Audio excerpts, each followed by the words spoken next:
Picture this. You've just dropped $3,000 on what you thought was your dream cruise vacation.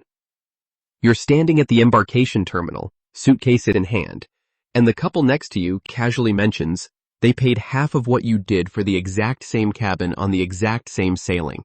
Same ship, same dates, same ocean view. The only difference? They knew things you didn't. That moment of realization, that sinking feeling, that's exactly what cruise lines are banking on every single time they sell a ticket. Today, that changes for you. I'm about to walk you through 15 cruise hacks that the industry absolutely does not want you knowing about.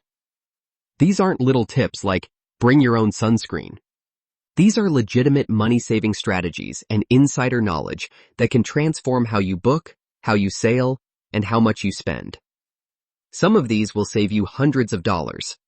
A few of them could save you thousands. And one of them might actually change the way you think about vacationing entirely. So grab a seat, because we're diving deep. Hack number 1. Book the guarantee cabin instead of selecting your room. Most cruise lines offer something called a guarantee rate, where you don't pick your specific cabin, but instead get assigned one before sailing. Here's the wild part. Cruise lines frequently upgrade passengers who book guarantee cabins because they're trying to fill premium rooms that haven't sold. I've spoken to seasoned cruisers who booked the cheapest interior cabin available, chose the guarantee option, and found themselves waking up in an ocean view or even a balcony room. The cruise line saves money on administrative logistics and passes some of that value to you. The risk is low, and the potential reward is genuinely exciting. Hack number 2. The repositioning cruise is one of the best-kept secrets in travel. When cruise ships need to move from one region to another, like transitioning from the Caribbean to Europe at the start of summer season, they run these repositioning voyages that are dramatically cheaper per night than standard itineraries. We're talking about the same ship, same food, same amenities, same staff, but pricing that can be 60 to 70% lower than comparable sailings. The catch is that you might have several consecutive sea days. But honestly, for the right traveler, that's not a catch at all. That's the vacation. Unlimited food, a spa, pools, entertainment, and nothing to do but relax while the ship crosses an ocean. Hack number 3. Never, and I mean never, book shore excursions directly through the cruise line without comparing prices first. Cruise lines mark up their excursions significantly. The exact same tour, run by the exact same local operator, is often available through third-party booking sites or even directly from the tour company at a fraction of the cost. The cruise line simply acts as a middleman and adds a substantial premium for that service. The one genuine advantage of booking ship excursions is that the ship will wait for you if something goes wrong and you're delayed coming back. But if you do your research, book reputable independent operators, and manage your timing carefully, you can see the exact same sites for dramatically less money. Hack number 4. The first and last day drink package trick. Full voyage drink packages can be expensive, sometimes adding $200 per person or more to your total bill. But here's what cruise lines don't advertise. On embarkation day, and sometimes on the final evening of the cruise, promotional pricing on beverage packages frequently appears. Many experienced cruisers have grabbed packages at 30 to 40% off standard pricing simply by waiting for those promotional windows or checking the cruise line app shortly after boarding. The app is your friend. Open it the second you step on the ship. Hack number 5. Book during wave season in January and February. The cruise industry has a specific sales cycle, and wave season is when lines compete most aggressively for bookings. During this period, you'll find genuinely better deals, added perks, onboard credits, and package inclusions that simply aren't available other times of year. If you're flexible about when you sail, and you're planning a cruise that's 6 months to a year out, targeting wave season to lock in your booking can be enormously beneficial. The competition between cruise lines during this window is real, and savvy consumers are the ones who benefit. Hack number 6. The onboard credit stacking strategy. Here's where things get really interesting. Onboard credits are essentially free money to spend on the ship, and they come from multiple sources simultaneously. Your travel agent might provide an onboard credit as an incentive for booking through them. The cruise line itself might offer promotional credits during certain sales periods. Your credit card rewards program might convert points to shipboard credit. Some cruise line loyalty programs generate credit automatically based on your status. All of these can often be stacked together. People who understand this system board ships with $3, $4, even $500 in onboard credit that they've essentially accumulated for free. Hack number 7. The Port Day Spa discount is something cruise lines hope slides right past your awareness. When the majority of passengers are off the ship exploring a port, the spa is nearly empty. To fill those appointments, many ships offer significant discounts on spa treatments, specifically during port days. Some cruise spa menus will quietly list these port day prices, while others require you to simply walk in and ask. The difference can be dramatic. Treatments that run $180 at sea might drop to $110 or even less when the ship is docked, and most passengers are gone. Combine this with any onboard credit you've accumulated, and you might end up with a massage that costs you almost nothing out of pocket. Hack number 8. Cancel and rebook when prices drop, but do it strategically. Cruise prices fluctuate constantly, sometimes dramatically. If you've booked a sailing and the price drops significantly before final payment date, you have options. Many cruise lines will allow you to rebook at the lower rate, sometimes with a small fee, or apply the price difference as an onboard credit. The key word here is before final payment date.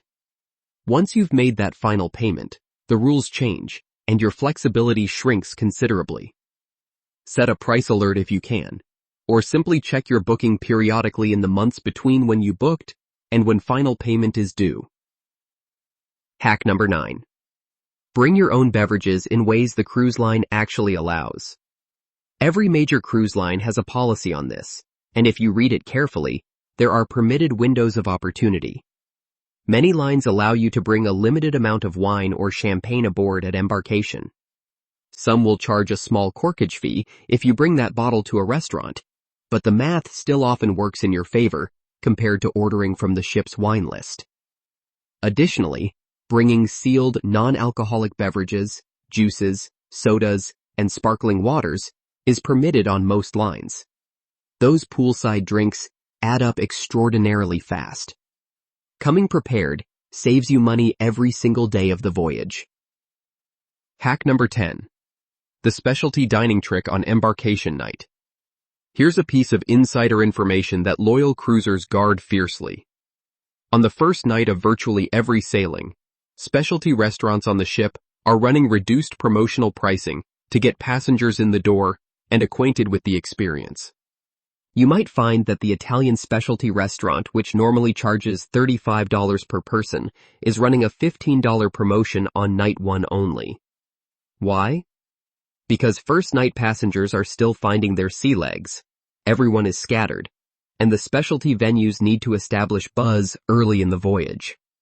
Check the daily program or the ship app immediately after boarding, and you'll often find these offers sitting right there. Hack number 11. Pack a power strip. This one sounds mundane, but hear me out.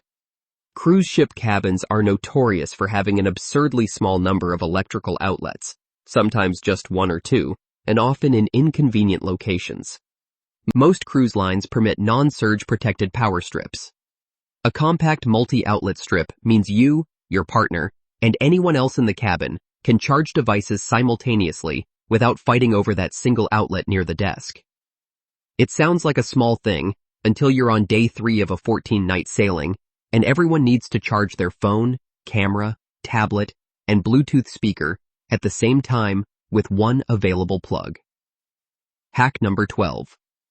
Watch for price drops on specialty dining and drink packages after you've already purchased them. This is a reversal of the booking strategy from earlier. If you've already bought a beverage package or dinner package, don't assume that's the best price you'll ever see. Cruise lines run flash sales and promotional pricing through their apps and email communications right up until the sailing date. If the price drops below what you paid, contact customer service and ask for an adjustment. Not every line will do it automatically, but many will apply either a refund or a credit when you proactively ask. The key word there is ask. Nobody is going to volunteer this information. Hack number 13. The late booking strategy for the genuinely flexible traveler.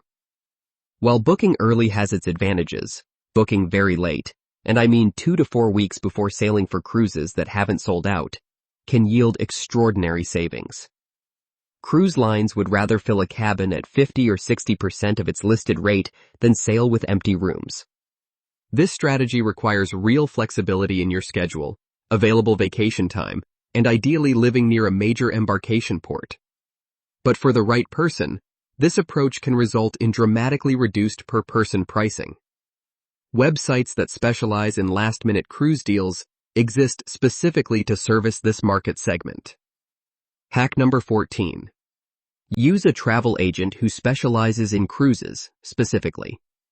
This one runs counter to the do-it-yourself instinct that the internet has given all of us, but it's genuinely important. Cruise specialist travel agents receive perks, group rates, promotional inventory, and upgrade opportunities that are simply not available to the general public booking online.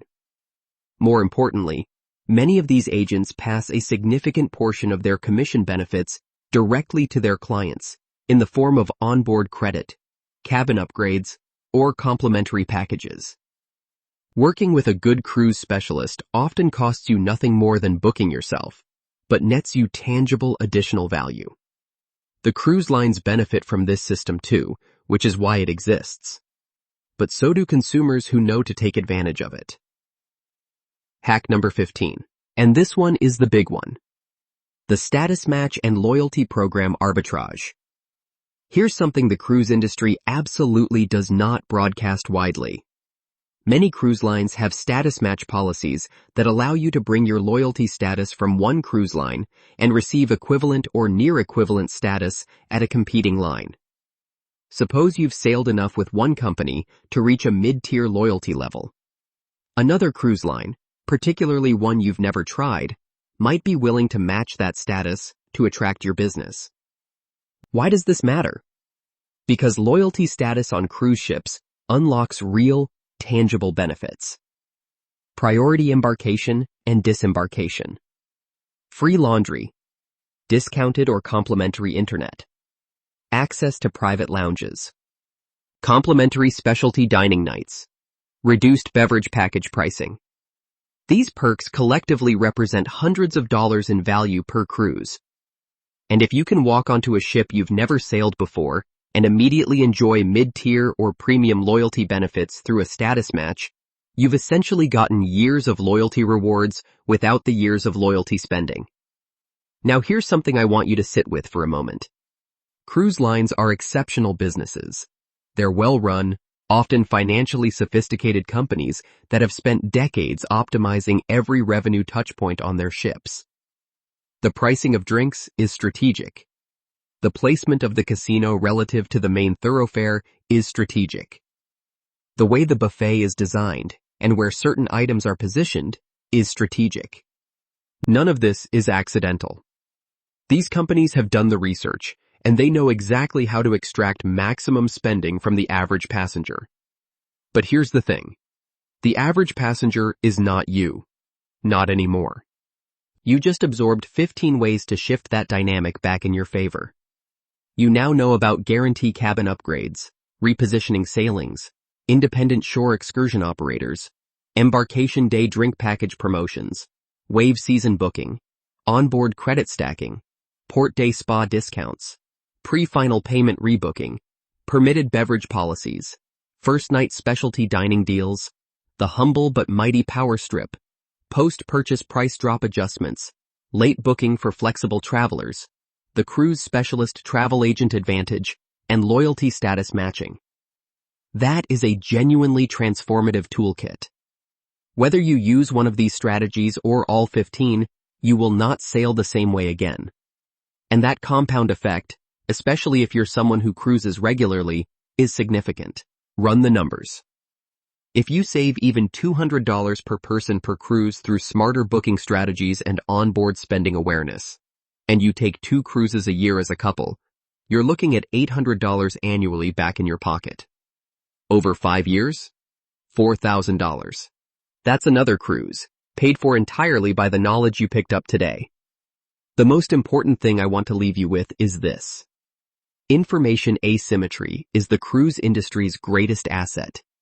They know things about how their pricing, revenue management, and loyalty systems work that most passengers simply never discover. The people working in revenue management for these companies are genuinely brilliant at what they do. But their systems have seams, and those seams exist as opportunities for the informed consumer. You don't need to be adversarial about it. You don't need to feel like you're battling the cruise line every time you step aboard. In fact, the best approach is exactly the opposite. Go on board with joy, with openness, with genuine excitement about the experience. But go on board prepared. Know your options. Know what questions to ask. Know where the value lives and where the markups hide. Cruising, when done with intention and a bit of insider knowledge, is genuinely one of the best travel values available anywhere in the world. A single price point covers your accommodation, your meals, your entertainment, your transportation between destinations, and often a great deal of your activity programming. That underlying value proposition is real. These 15 hacks simply help you access more of it while spending less of your own money along the way. If this video saved you something, if it changed how you're thinking about your next sailing, drop a comment below and tell me which of these 15 hacks surprised you most. I read every single one of those comments, and the discussion in this community is genuinely one of the best parts of making this content. Hit that subscribe button if you haven't already, because we go deep on travel strategies every single week. And if you know someone who's planning a cruise and has absolutely no idea about any of this, do them a favor. Send this their way. They'll owe you a drink, possibly one they brought on board themselves, at embarkation day promotional pricing, using their stacked onboard credit. Fair seas ahead. I'll see you in the next one.